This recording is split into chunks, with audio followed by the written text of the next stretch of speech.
அப்புறம் ஒரு அரசியல் தலைவன் அவன் சினிமாக்காரனா நல்லவனா கெட்டவனா இதெல்லாம் தாண்டி அவன் உண்மையானவனா,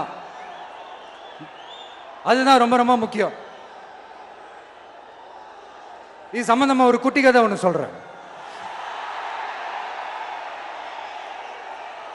ஒரு நாட்டில் ஒரு ராஜா தனக்கு பக்கபலமா இருக்கிறதுக்காக, கூட துணையா இருக்கிறதுக்காக ஒரு தளபதியை தேடுறாரு. சரியான தகுதிகளோட ஒரு 10 பேர் செலக்ட் ஆகுறாங்க. ஆனால் அதில் ஒருத்தர் மட்டும் தான் செலக்ட் பண்ணணும்.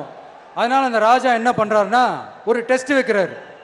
அந்த 10 பேர் கையிலையும் விதை நெல்லை கொடுத்து இதை நல்லா வளர்த்து கொண்டு வாங்க, ஒரு 3 மாதம் கழிச்சு வாங்கன்னு சொல்லி அனுப்பி வச்சிடுறாரு.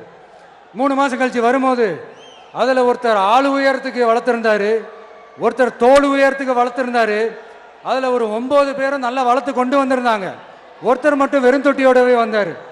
என்னன்னு கேட்டதுக்கு, நானும் தண்ணி ஊற்றி ஊற்றி பார்க்குறேன், உரம் வச்சு வச்சு பார்க்குறேன், வளரவே மாட்டேங்குது ராஜா, என்ன பண்ணுறதுன்னு தெரியலன்னு சொன்னதுக்கு ராஜா அவரை கட்டி அணைச்சிக்கிட்டு, இனிமே நீதான் என்னுடைய தளபதி, எல்லா அதிகாரமும் உனக்கு தான் சொன்னார். ஏன்னா அந்த 10 பேர் கையிலையும் ராஜா கொடுத்தது அவித்த விதை நெல், அது முளைக்கவே முளைக்காது.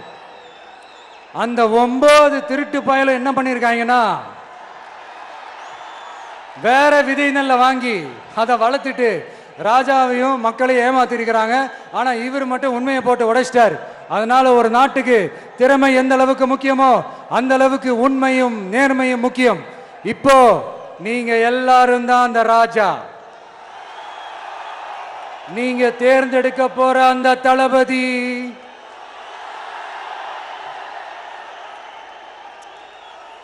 சும்மா சினிமாக்காரன் சினிமாக்காரன் சினிமாக்காரன். அம்பேத்கர் அவர்களை தோக்கடிச்சது சினிமாக்காரன் இல்ல, அரசியல்வாதி. காமராஜர் அவர்களை தோக்கடிச்சது இங்க விருதுநகர் பகுதியில் தோக்கடிச்சது சினிமாக்காரன் இல்ல, இன்னொரு அரசியல்வாதி.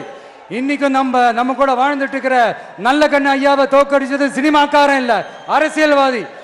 இப்படிப்பட்ட நல்ல நல்ல தலைவர்களை எதிர்த்து நின்று தோக்கடிக்கணும்னு அந்த எண்ணத்தை உருவாக்குனது சினிமாக்காரன் இல்ல, அரசியல்வாதி.